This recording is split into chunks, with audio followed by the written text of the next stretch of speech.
નમસ્કાર મિત્રો, ખાસ કરીને આજના વિડીયોમાં આપણે વાત કરવાની છે કે એક ખેડૂત ભાઈ દ્વારા ગાંજાના વાવેતર વિશેની માહિતી આપવામાં આવી હતી અને એ વિશેની સંપૂર્ણ વાત કરવી જરૂરી છે. કેમ કે આપણે દર રવિવારે રાત્રે 8 થી 9 1 કલાક માટે ખેડૂત સમાધાન નામનો કાર્યક્રમ કરીએ છીએ. એમાં આજથી એક અઠવાડિયા પહેલા ભાવનગર જિલ્લાના તળાજા તાલુકાના વેજોદરી ગામથી એક ખેડૂત ભાઈનો ફોન આવ્યો મને ને એની મને સવાલ કર્યો કે પરેશભાઈ, ગાંજાનું વાવેતર કરવું હોય તો શું કરવું? ત્યારે ઘણા બધા ખેડૂત ભાઈઓ છે એ અન્ય ખેડૂત ભાઈઓએ આ ખેડૂતની મજાક પણ કરી. ઘણા બધા ખેડૂત ભાઈ એવું કીધું કે તમારે આવો સવાલ ન કરવો જોઈએ, પણ તમારે અંદર જઈને ઝાંકવું પડે, વિચારવું પડે કે આવો સવાલ કરવા માટે ખેડૂત કેમ મજબૂર થઈ રહ્યા છે. આજે જોવા જઈએ તો દવા, ખાતર, બિયારણ, મજૂરી ખર્ચ તમામ બાબતની અંદર ખેતીની અંદર ખર્ચ વધતો જાય છે. જ્યારે આપણું ખેત ઉત્પાદન હોય, આપણી જણસ હોય, એનો યોગ્ય ભાવ નથી મળતો અને આપણી યોગ્ય જે જણસ છે એનો યોગ્ય ભાવ ન મળવાના કારણે ખેડૂત છે એ દિવસે ને દિવસે પાયમાલ થઈ રહ્યો છે, બરબાદ થઈ રહ્યો છે.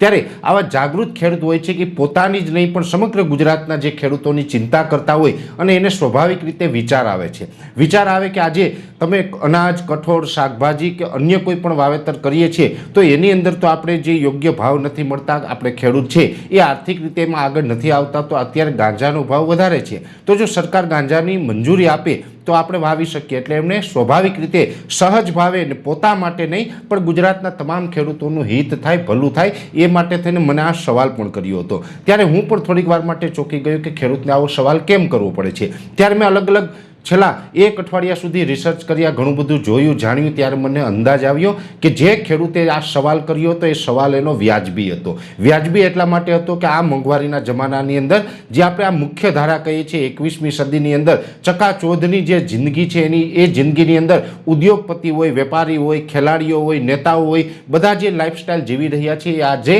21મી સદીમાં મારા ગુજરાતનો ખેડૂત નથી જીવી શકતો. તો આ જીવવા માટે શું ઘટે છે? તો કે આ જીવવા માટે એને આર્થિકતા જે એક લેવલ છે એ ઘટે છે. આર્થિક રીતે એને મજબૂત કરવાની જરૂર છે. આર્થિક રીતે મજબૂત કરવા હોય તો અત્યારના જમાના પ્રમાણે જે પ્રમાણે ખર્ચ વધારે છે અને ખેડૂતની આવક ઓછી છે એ મુજબ અન્ય લોકોની સરખામણીએ ક્યારેય આવું ખેડૂત જીવી શકવાના નથી. ત્યારે સ્વાભાવિક રીતે કોઈ આવા સામાન્ય જે ખેડૂત હોય, જે ખેડૂત છે એ પોતાનું જ નહીં પણ સમગ્ર ગુજરાતના ખેડૂતનું હિત વિચારતા હોય એ આવા સવાલ કરતા હોય છે. ત્યારે આવો સવાલ કરે ત્યારે આવા ખેડૂતને ક્યારેય કોઈ ટોર્ચર ન કરવા જોઈએ પણ એની વાત ઉપર ગંભીર વિચાર કરવો જોઈએ કે આજે ગુજરાતના ખેડૂતની એવી તો કઈ મજબૂરી આવી ગઈ છે કે જેના માટે આવા સવાલ કરવા માટે પણ ખેડૂત મજબૂર થાય છે. હું તો લાખ અભિનંદન આપું છું એ વેજોદરી ગામના ખેડૂતને કે એની હિંમત તો કરી કે આવો સવાલ કર્યો. બાકી આજે આ જમાનાની અંદર આવી બાબતનો કોઈને સવાલ કરવો એ હિંમત પણ નથી થતી. પણ આ હિંમત કરી એને કારણે ખેડૂતોની અંદર પણ નવી એક ઉર્જા ભરે છે, ખેડૂતોની અંદર એક આશા જગાડે છે.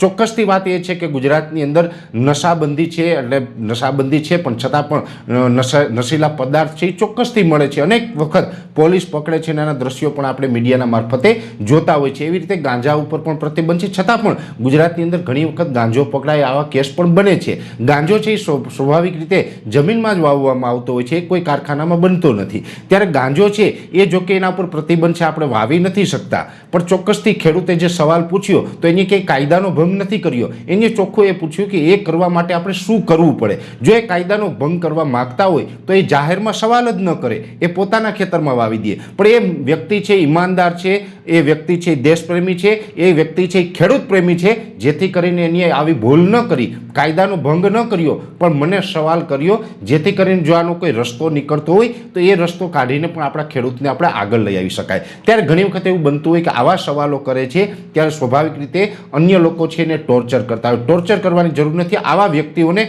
સાથ સહકાર આપવાની જરૂર છે કે ખરેખર આની અંદર હિંમત છે, લીડિંગ પાવર છે અને આવા લીડરો છે એ આગળ આવવા જોઈએ, જેથી કરીને આપણા ગુજરાતના ખેડૂતોનું હિત થાય. ચોક્કસ વાત એ છે કે અત્યારે ભલે પ્રતિબંધ છે પણ અમુક વિસ્તારોની અંદર એ વાવવા માટેની પરમિશન પણ હશે.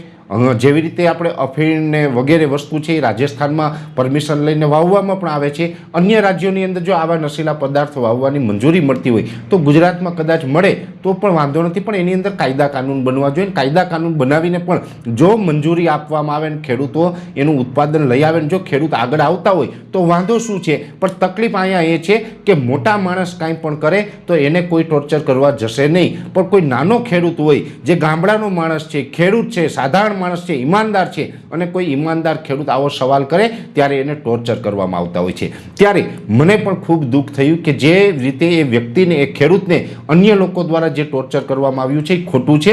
ખરેખર એની લાગણી સમજવી જોઈએ, એનો ઈરાદો સમજવો જોઈએ. એની લાગણી ને ઈરાદો છે એ ખોટા નહોતા. એની લાગણી ને ઈરાદો એવા જ હતા કે જો અન્ય વસ્તુની અંદર આપણે ભાવ નથી મળતા તો ગાંજો વાવીને પણ ખેડૂત આગળ આવતા હોય તો એમાં કંઈ ખોટું નથી. એટલે આવો જ્યારે સવાલ થતો હોય ત્યારે મારા જેવા સમાજસેવક માણસ હોય, અન્ય કૃષિ તજજ્ઞ હોય કે સત્તામાં બેઠેલા લોકો હોય કે વિપક્ષમાં બેઠેલા લોકો હોય, દરેકને વિચાર કરવા માટે મજબૂર કરી દે છે. એટલે જે પ્રમાણે ભાવનગર જિલ્લાના તળાજા તાલુકાના વેજોદરી ગામથી જે ખેડૂતનો સવાલ હતો એ સવાલ ચોક્કસથી વ્યાજબી હતો, પણ અત્યારે આપણે જોવા જઈએ તો ગુજરાતની અંદર ગાંજો વાવવા માટે કોઈ સરકાર પરમિશન આપતી નથી, એટલે આપણે વાવી શકતા નથી. પણ એનો જે સવાલ છે એ ક્યાંય ને ક્યાંય ખેડૂતની જે અત્યારે આર્થિક સ્થિતિ છે એ નબળી છે, આર્થિક સ્થિતિને સુધારવા માટે ચોક્કસ ગણી શકાય. એનો પ્રશ્ન છે એ વ્યાજબી હતો. હું એના પ્રશ્નને ચોક્કસથી સમર્થન આપું છું, પણ કાયદાનો ભંગ આપણે ન કરી શકીએ. એટલા માટે મેં પણ જવાબમાં ભાઈને એ જ કીધું હતું કે ભાઈ અત્યારે આપણે અહીંયા ગુજરાતની અંદર આની પરમિશન નથી મળતી